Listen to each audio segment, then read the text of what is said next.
I kind of got my head chopped off, so I'm trying and hoping I got the landscape going down and you can actually see Dr. Evie. Welcome to the Dr. Evie Show. My name is Dr. Evie. I'm a spiritual advisor to many across the globe. I hashtag the HAPS challenge on the second show. I didn't get a credit because you're supposed to, for whatever reason. I don't know. I'm still trying to figure this all out. Um, I'm a newbie, okay? But you can catch me on Instagram. You can catch me on Twitter. Just click the icon on my profile there, and you'll be able to catch me there as well. So, Haps Challenge, add me. I'm trying. I'm trying to do this. So, welcome to the Dr. Evi Show. Let's see here. Chat live. I'm going to try to chat live. Hold on here. Chat live. What? Okay. I don't know. I'm going to try to chat with y'all. If I'm not answering, it's because I'm trying to figure out the icon. Well, welcome to the Dr. Evi Show. Oh, I'm so excited actually. Today is Thursday, January 28th. How's everybody doing? Oh, for goodness sakes. I hope you're doing as good as I am. Meditating. I have my crystal. Crystals are energy conductors. I put invocations into crystals and they go like this. Roses are red, violets are blue. This crystal has been programmed especially for you. Always remember, dear, to hold it near because it's been programmed for health, wealth, and happiness too. On a little quick note, I am starting, and I've been working on this for a couple of years now. I'm starting a jewelry business, and I will be making jewelry boxes, make comfort pillows, handmade, by the way. Everything is handmade. I'm making jewelry. As you can see, Dr. Evie resonates with her crystals. And I wear stones because stones carry energy and vibration, as such as crystals do as well. So I will be putting invocations into my jewelry. I do have a Poshmark store. Go to EVI. ENZO is the name of the store. I've got 7,000 followers. So I will be posting my jewelry there as well. And I'm so excited because the format's really fun. Um, eBay, now I haven't attempted to kind of go, I have an eBay account, but I'm really liking the Poshmark format. So let's see what's going on here. Pablo de la Hoya is live. Oh, he's live with me as well. So hi, Pablo de la Hoya from LA. I even know where you're from. So anyway, on that note, I'm excited about my jewelry line coming out, and I can't wait to showcase, show you all that. I want to give a shout out to some new HAPS followers. Let's see here. Lucky me from Toronto at JONNYN. Welcome to the Dr. Evi Show, and thank you for supporting me and giving me some good energy. Thank you, uh, lucky me. We've got Pablo de La Hoya from LA, which is doing the show right now too. Shout out to you, Bobby Bicker from England. You got me started on this. I'm so excited. Thank you, darling. Bobby Bicker is a great, oh my God, she's a great artist. I've always wanted to learn how to do watercolors. So she go on her wall and she's amazing. So kudos. Thank you, Bobby Bicker. Nicholas Marlowe, are you from Boston? I'm not really sure where you are at, but I give you a shout out. Thank you for supporting me here as well, and those on Twitter Spaces as well. Deb in Sacramento, thank you for supporting Dr. Evie. Thank you for your little shout out. Thank you. Peshka Calloway, greetings. Shout out to you as well. My little also Twitter Spaces friends as well. Karen Watterson, I am a fan of yours. Giving you a shout out. You made the wonderful cornbread, and I'm glad to actually, and I really enjoy your show as well. So let's see, I've got that. I've got that going on, and we are going to begin lesson number 3. I do read from Ernest Holmes, Science of the Mind, and And the topic today is going to be spirit, this divine source of our being. What does all that mean? So we're going to begin. So I hope you enjoy. So religion means our attitude towards God. Think about that, right? This attitude is based on our concept of the relationship which exists between God, the universal spirit, and man, the individual spirit. If we believe that God is some far off divine being from whom we are isolated, we shall give up in despair, or our entire endeavor will be in seeking a reconciliation and reunion with this divine being. What is this divine being? We are compelled to think of the spirit as either apart from or within us. And if God is apart from us rather than a part of us, our search will be to reunite ourselves with this divine source of our being. Moreover, in our search, we shall be laboring under the difficulty imposed by not knowing where to go or how to get there. But if we can conceive of the divine being as already existing within us, no search is necessary. Instead of a search, there is an unfoldment. What is Ernest home?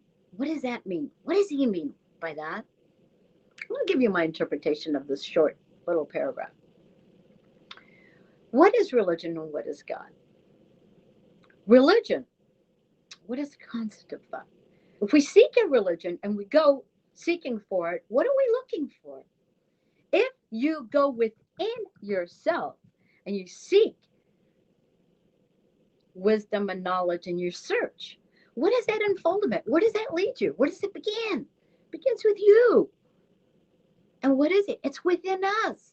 Learn to recognize and search for that unfoldment within yourself. Okay, that's my interpretation of that.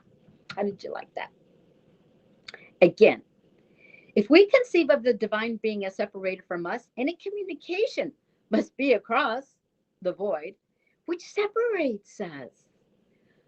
From this viewpoint, prayers, petitions, or attempts at communication with the infinite must bridge some gap, cross some chasm, travel in some unknown direction with no certainty that they will reach their goal. Think about that.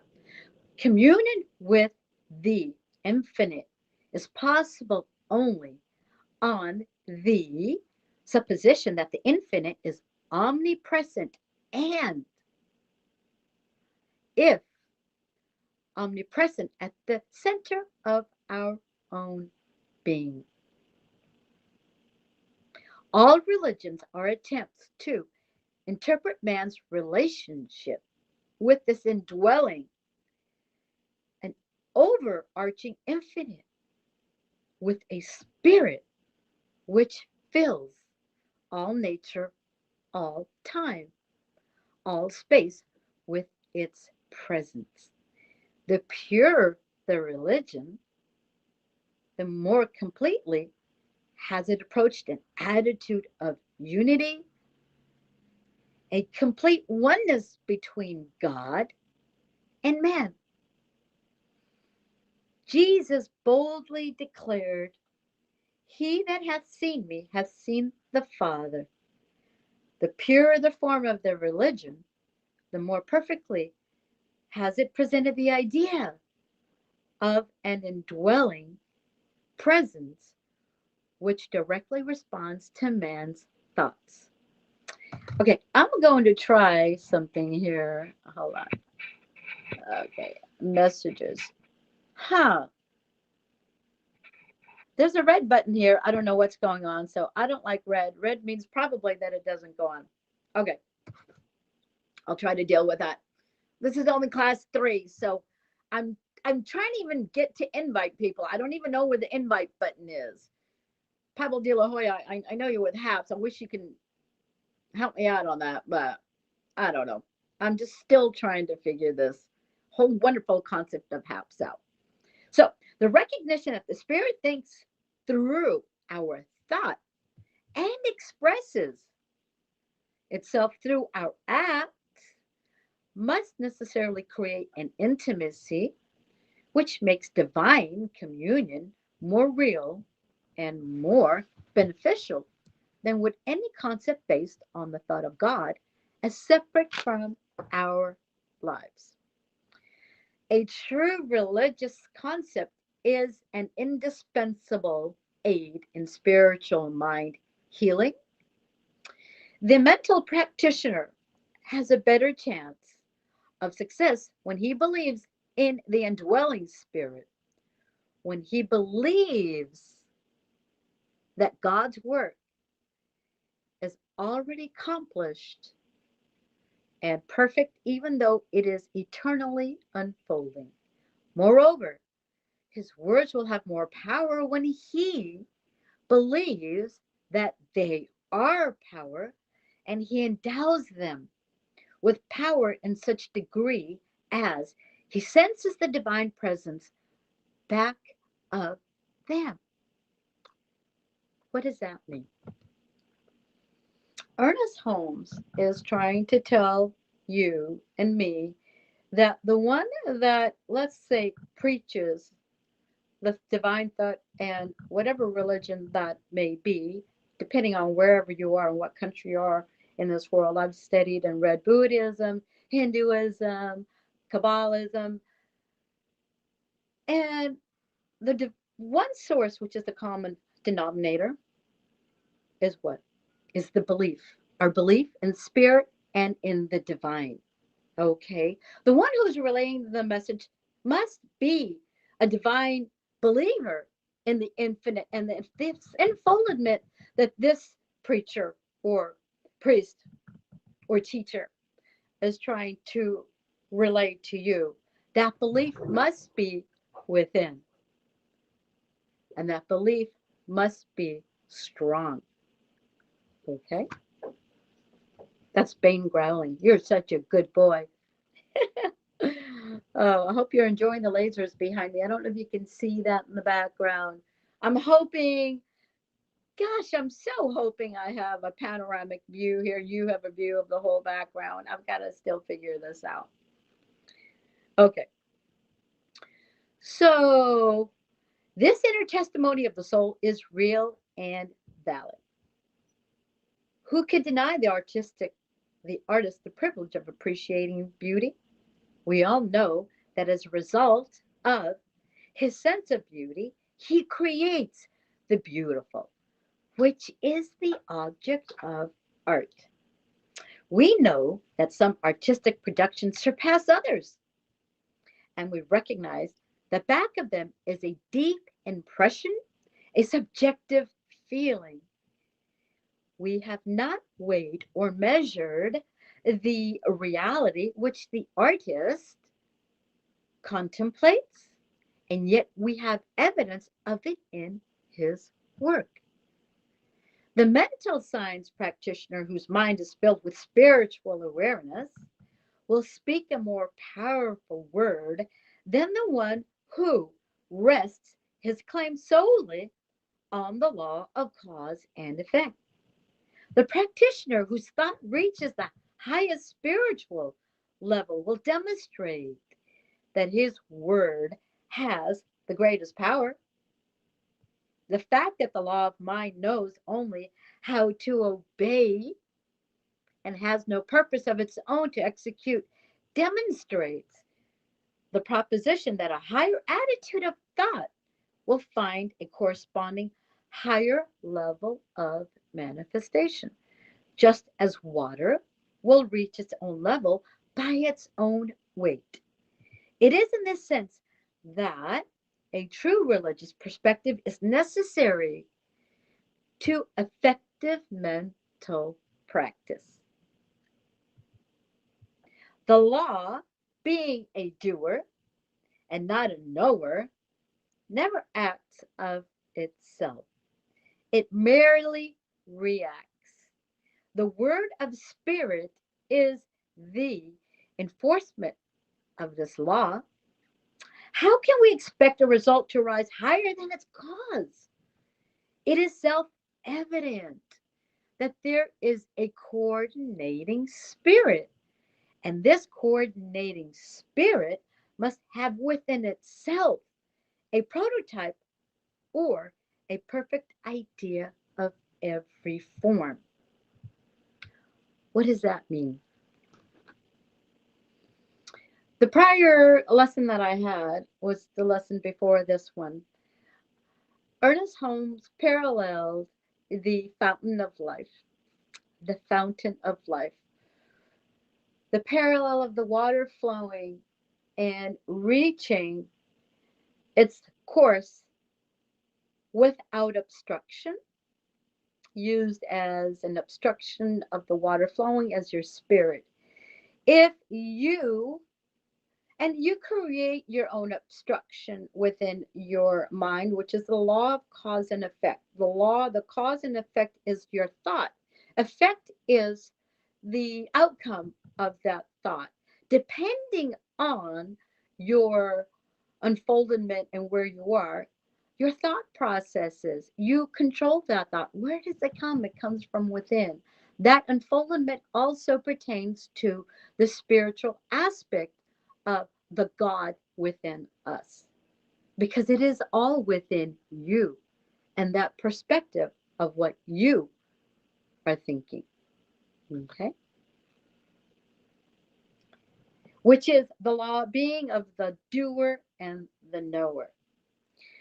Ernest Holmes is reflecting on the knower as the one who is the teacher or the preacher of whatever religion or whatever spiritual unfoldment they're trying to bring into enlightenment to you. Okay, all righty. A deep underlying sense of the spiritual universe is necessary to the most effective form of mind healing. To the technical work of the mental practitioner, there should be added this deep, Dr. Evi is turning the page, spiritual sense of all things. A subtle animation of spirit should flow through all the statements which he or she makes, for every statement must be based on the proposition of one God, one man, and one universe. A spiritual system which is complete, divinely organized, spiritually, not only in its origin, but also in its manifestation. The spiritual mind healer must learn to see God in his patient, his conviction of this indwelling divinity must be more than intellectual, for there is a field of reality higher than the intellect and uses the intellect as its instrument.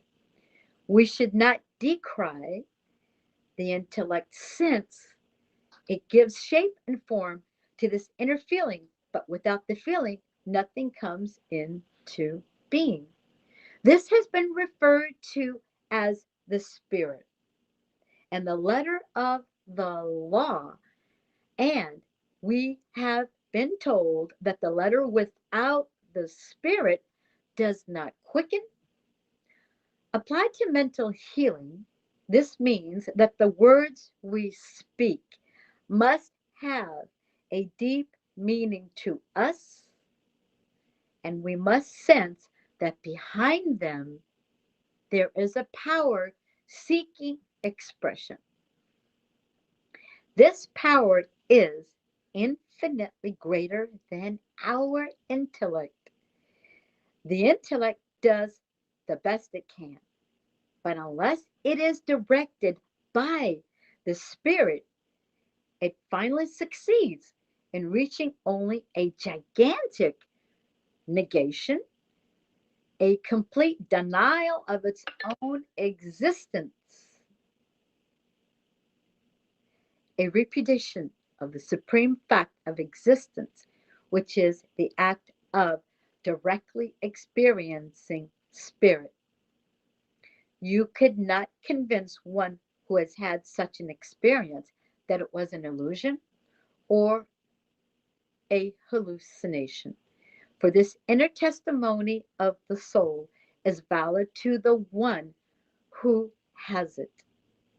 It is just as much a part of him as is his thought, and the proof of its reality is evidenced by the results which it has produced in the lives of those who have been most deeply sensitive to love, truth, and beauty.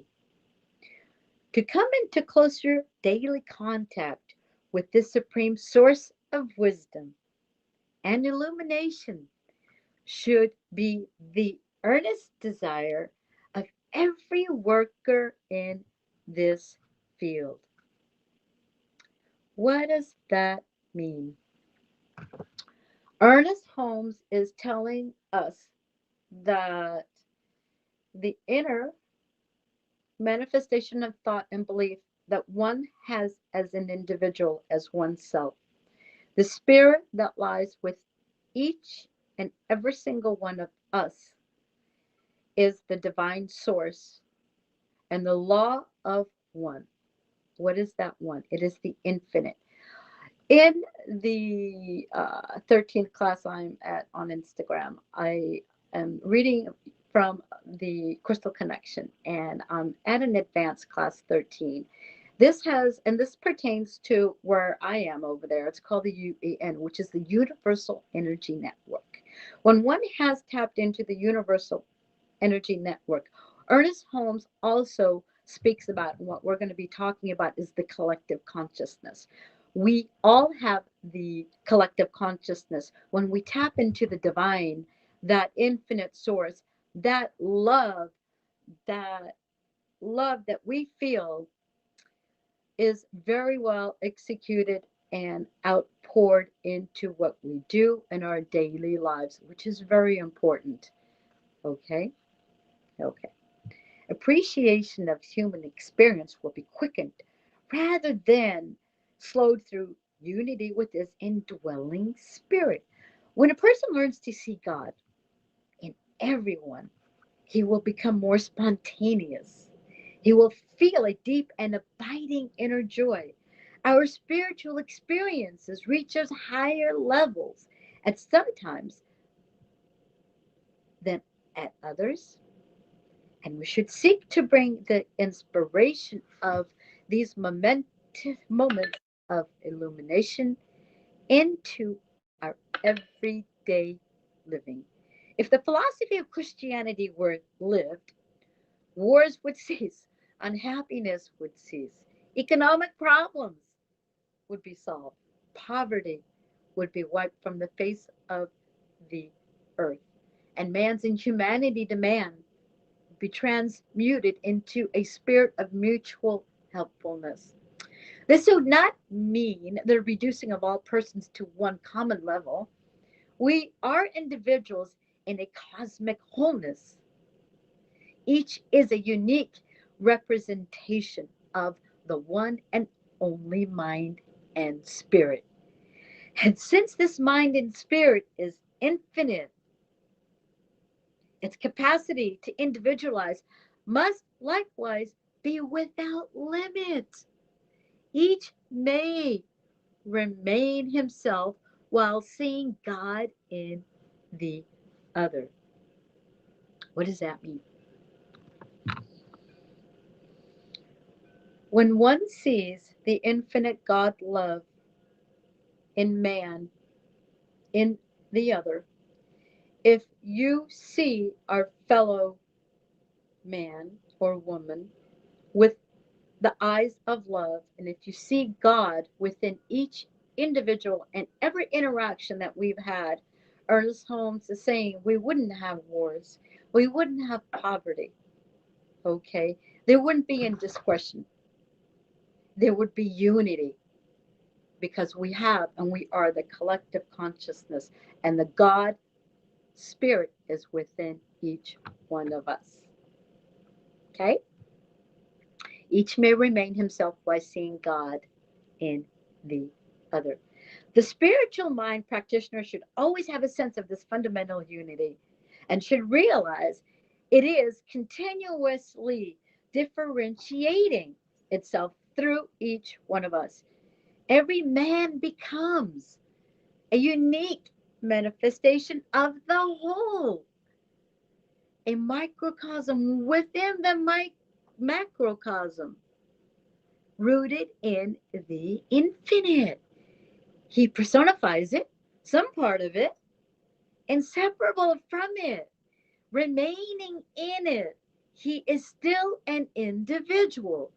The paradox of the many and the one is explained not only on the basis of a God apart from man, but on the basis of a God incarnated in man or woman. The religion of the spiritual mind healer must be one of unity and law. He must feel that he is one with the spirit, being one with the self-existing spirit. He must sense that he uses the law. There's nothing arrogant about this, for he knows that should such use be exercised in behalf of duality, he himself must experience the effect of that very dualism, which he attempts to project. The universe is foolproof, and the profane do not enter the holy of holies. Humility, reverence, and adoration are not to be confused with self-obliteration. We are not called upon to consider ourselves unholy. We are neither conceived in sin nor shapen in iniquity. Man's or woman's place in the creative order is as a dispenser of the divine gifts, a husbandman of the indwelling Lord. The morbidity which has come with the sense of isolation and separation from God must be healed if joy and laughter are to take place of sorrow and tears. How can we believe? Dr. Evi's got to turn the page.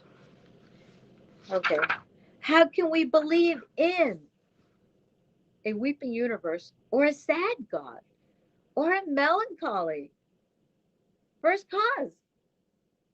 Such concepts would contradict the fundamental necessity of reality, that God is a synonym of and for wholeness. Negation does not belong to the infinite, and being undivided, it is never separated from its own good. We must arrive at an abiding sense of our unity with good. Much that we have believed must be discarded, for we can never avoid the conclusion that with what judgment we have judged, by that same judgment we must ourselves be judged. The approach to your reality should be simple, direct, and spontaneous. The secret place of the Most High is neither in the holy mountains of Samaria nor at Jerusalem, for behold, the kingdom of God is within you, is within me.